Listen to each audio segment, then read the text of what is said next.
Good morning, dear students. I am Ajay Bajpayee.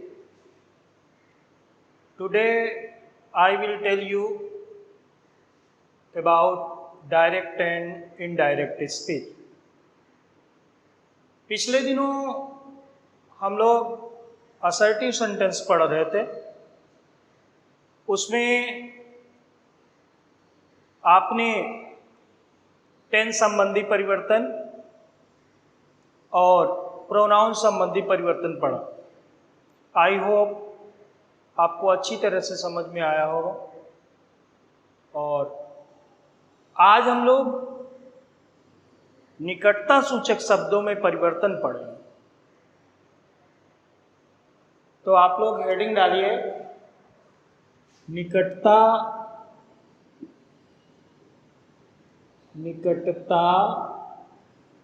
सूचक शब्दों में परिवर्तन। निकटता सूचक शब्दों में परिवर्तन, इसे इंग्लिश में क्या बोलते हैं बेटा? नियरनेस ऑफ टाइम और पोजीशन। ओके, इसमें बच्चों एक तरफ लिख लीजिए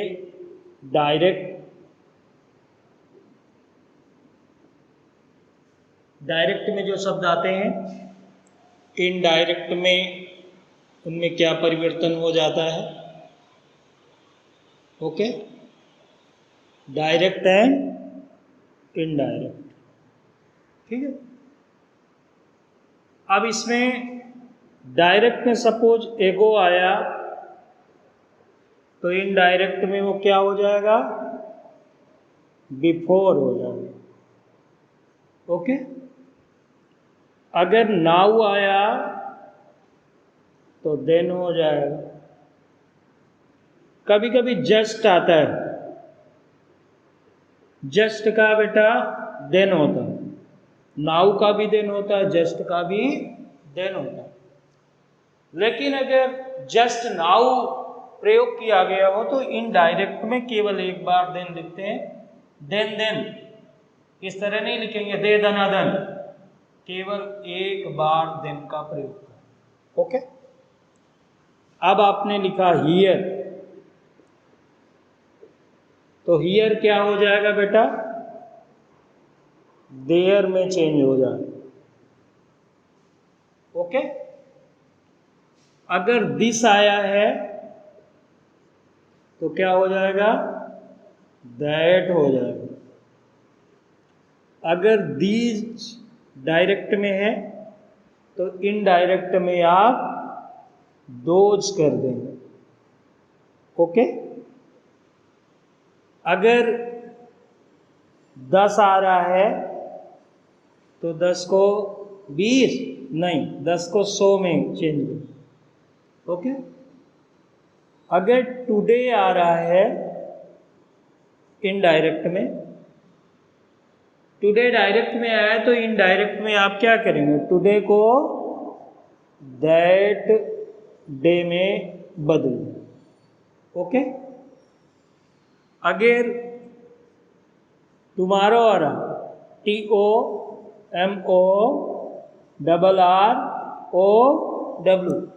टुमारो, कितने मारो? 2। तो टुमारो को किस में चेंज करेंगे बच्चे? द फॉलोइंग डे या नेक्स्ट डे। ओके, अगर यस्टरडे आ जाए, यस्टरडे किस में चेंज करोगे? The previous day. इसी तरह अगर लास्ट नाइट आ जाए तो लास्ट नाइट को द प्रीवियस नाइट, NIGST। ठीक है, तो ये बच्चों आपका चार्ट कंप्लीट हो गया। इसको आपको नोट करना है, ठीक है। इसको नोट करते रहिए। एग्जाम्पल में देखिए, एग्जाम्पल पहला है Shyam. Example number 1, Shyam said to me. Comma और इन्वर्टेड कॉमा लगाएंगे। हमने लिखा I am going to Agra now, full stop, inverted comma, close करो। ओके, अब इसको आपको इनडायरेक्ट में चेंज करना। तो क्या करेंगे, श्याम सेट टू किस में चेंज हो जाएगा, टोल्ड में। मी दैट, कहाँ से पता चला कि ये कॉमा इन्वर्टेड कॉमा हटा करके हम दैट लगाएंगे, क्योंकि ये सेंटेंस क्या है, असर्टिव में, इस कारण से दैट लगेगा। इंट्रोगेटिव होता है तो इफ या वेदर का प्रयोग करते। आई फर्स्ट पर्सन, फर्स्ट पर्सन किसके चेंज होता है, अकॉर्डिंग टू सब्जेक्ट। अब इस जगह पर श्याम के लिए यूज करने वाला प्रोनाउन क्या होगा, he was going to Agra, और नाउ का क्या हो जाएगा बेटा, देन। ओके, ये ठीक है। एग्जाम्पल नंबर 2 में आप जाएं, the man said to us, comma inverted comma में, the train has come just now. दोनों का प्रयोग एक साथ होता है।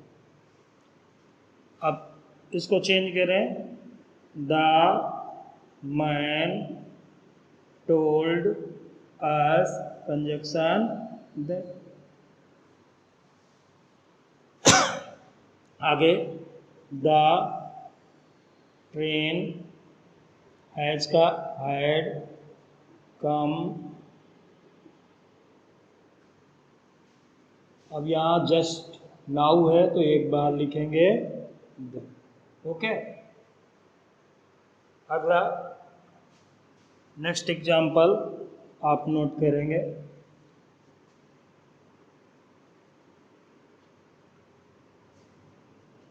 हरी said to me, I brought this book from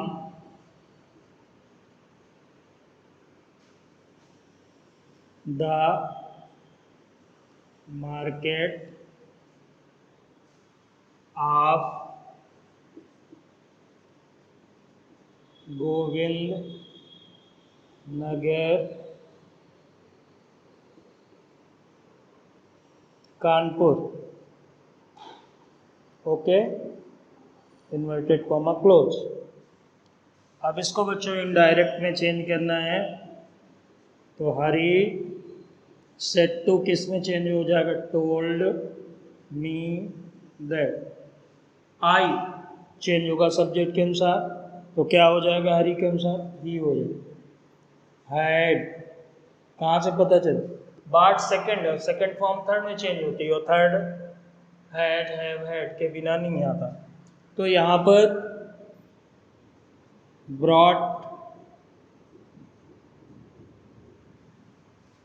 Hari told me that he had brought this का that book from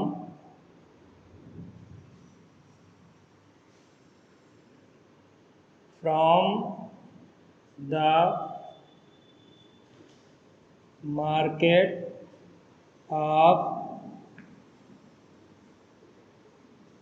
Govind Nagar Kanpur. Okay, ये आपका चेंज हो गया। ठीक है, अब अगला देखिए,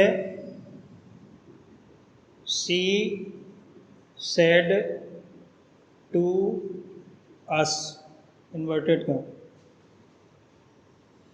I have typed all these letters, inverted comma close। Okay, change करिए बेटा। She told us that, I according to she क्या हो जाएगा, she had typed all those letters। Okay, ये समझ में आ गया। देखिए ऑलरेडी हैड था इसलिए चेंज नहीं होगा। पास्ट परफेक्ट और पास्ट परफेक्ट कंटिन्यूअस में परिवर्तन नहीं होता। अगर हैज होता या हैव होता तो उसे हम बच्चों हैड में बदल देते हैं। अब इसको आप नोट कर लीजिए, ठीक है।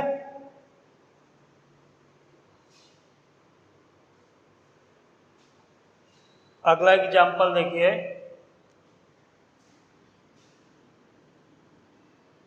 मोहन सेड टू अस। बेटा इधर दिखेगा नहीं इसलिए हमें अब ये आपने नोट कर लिया होगा और अब मैं ये रब कर रहा हूँ। ओके, इसको रब कर रहा हूँ क्योंकि आपने इसे नोट कर लिया और हमें स्पेस चाहिए बोर्ड पर, तो इसलिए इसको हम क्या कर देते हैं, रफ। ओके, तो एग्जाम्पल नंबर कौन सा होगा, next, Mohan said to them, comma inverted comma में, I am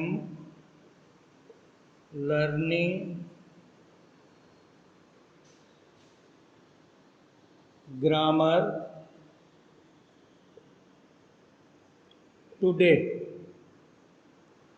ओके, ये हमें सेंटेंस में, तो हम इसको चेंज करेंगे, Mohan told them that I according to Mohan. ठीक है, आई अकॉर्डिंग टू मोहन। तो मोहन के लिए क्या प्रोनाउन चेंज करोगे, क्या होगा, क्या प्रोनाउन लिखोगे, he. Good, he was learning grammar today का बच्चों क्या लिखोगे, दैट डे। Very good. अब आपको डायरेक्ट इनडायरेक्ट काफी हद तक क्लियर हो गया, ठीक है ना। अब अगला एग्जाम्पल आप देखिए, Meera said to Hema, comma inverted comma में, the horse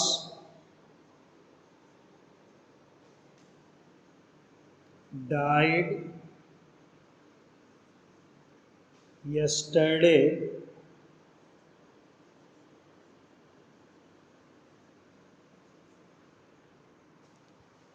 Meera said to Hema, the horse died yesterday. अब इसको हमें चेंज करना, छोटा सा, ठीक है। मीरा सेट टू टोल्ड में चेंज हो जाएगा, told Hema that the horse had died.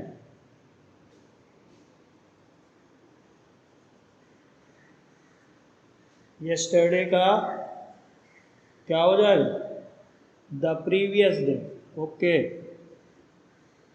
The previous day, okay. एक एग्जाम्पल और,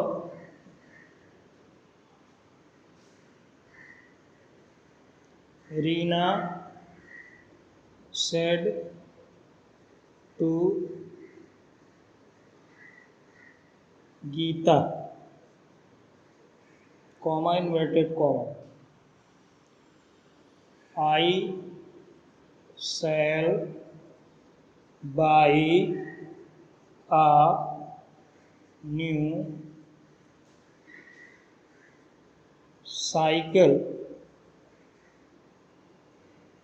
tomorrow, TOMORROW।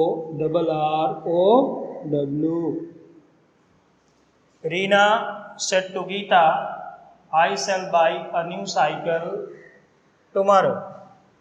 चेंज कर दीजिए इनडायरेक्ट में, Reena told Geeta that I according to Reena, क्या हो जाएगा बच्चे, शी। शुड होगा या वुड होगा, अभी कंफ्यूजन है कुछ लोगों में। मैंने कई बार बताया है कि वर्ब का प्रयोग हमेशा सब्जेक्ट के अनुसार रहता है। आई था तो आपने शैल का प्रयोग किया, अब सब्जेक्ट आपका क्या हो गया, सी हो गया, तो सी के साथ विल आता, उसका पास्ट क्या होगा, वुड होगा, क्या होगा, वुड होगा। तो यहाँ पर क्या आ जाएगा, she would buy a new cycle tomorrow का the following day, the following day, okay. इसको बच्चों नोट कर लीजिए, इसको नोट कर लीजिए। और इसके बाद हम लोग अगला रूल पढ़ेंगे इसी में, निकटता सूचक शब्दों में, और वो रूल नोट भी करेंगे, ठीक है ना। पहले ये एग्जाम्पल आप नोट कर लेंगे, ओके। जल्दी नहीं, आराम से कर लीजिए, पूरा टाइम दे रहे हैं, ठीक है। अब हेडिंग डालिए। कुछ लोगों ने बहुत फास्ट काम किया, अब हाई स्कूल में आ गए आप लोग, तो थोड़ा सा स्पीड बढ़ाइए अपनी, धीरे धीरे बढ़ जाएगी, प्रैक्टिस करते रहिए। तो आपको नीचे इसके नोट लिखने, नोट, यदि दिस, हियर, दिस, हियर या नाउ का प्रयोग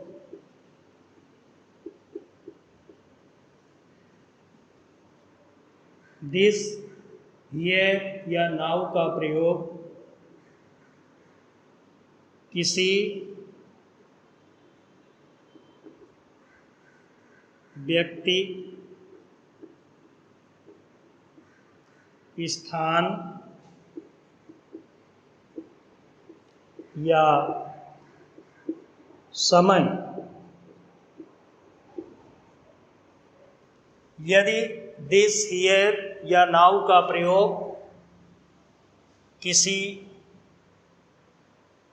यहां पर ऐसे लिख लीजिए, ठीक है, किसी ऐसे व्यक्ति, स्थान या समय के लिए किया गया हो,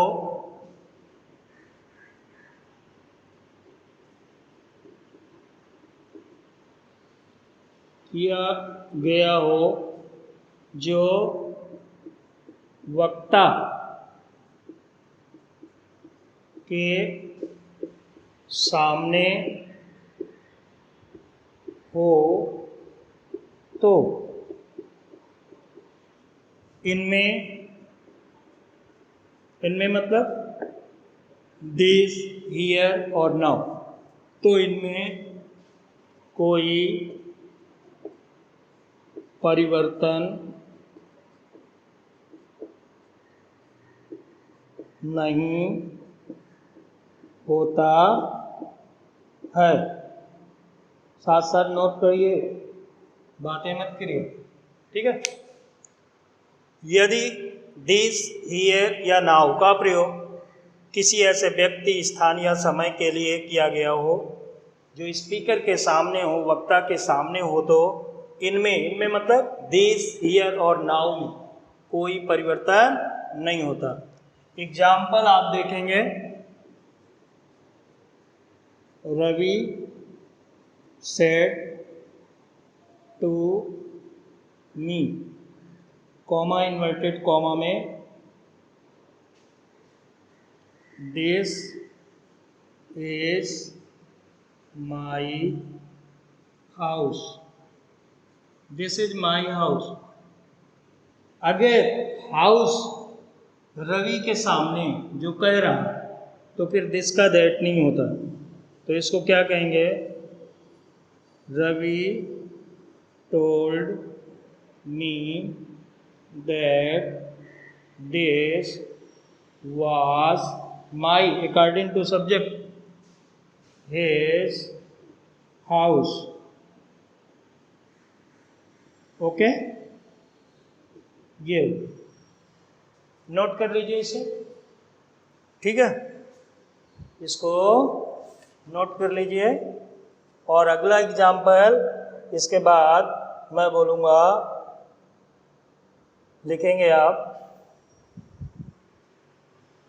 तो इसको दूसरा एग्जाम्पल इस तरह लिखिए, Rahul said, comma inverted comma में, I will do it now, okay. समय जो प्रेजेंट टाइम है उसके बारे में वो कह रहा है, तो फिर राहुल सेड दैट, ये टोल्ड क्यों नहीं हुआ बेटा, सेड के साथ टू नहीं, और टू कब आएगा, जब ऑब्जेक्ट होगा। तो इसको Rahul said that, I change होगा, राहुल के अनुसार ही हो जाएगा, ओके। विल चेंज करोगे तो बेटा क्या हो जाएगा, वुड हो जाएगा, ही वुड डू इट, और नाउ का यहाँ नाउ ही रहे, देन स्पीकर के सामने अगर दिस, हियर और नाउ है तो फिर उसमें कोई परिवर्तन नहीं होता। किसी ऐसे व्यक्ति, स्थान या समय के लिए किया गया हो, दिस, हियर या नाउ का प्रयोग हो, तो इनमें कोई परिवर्तन नहीं होता। ये आप नोट करेंगे। आई होप आपका असर्टिव सेंटेंस क्लियर हो गया। अगर इनमें डाउट्स है तो I will try to remove the doubts of your mind. You can ask without any hesitation. Bye bye. We shall meet next day. Take care.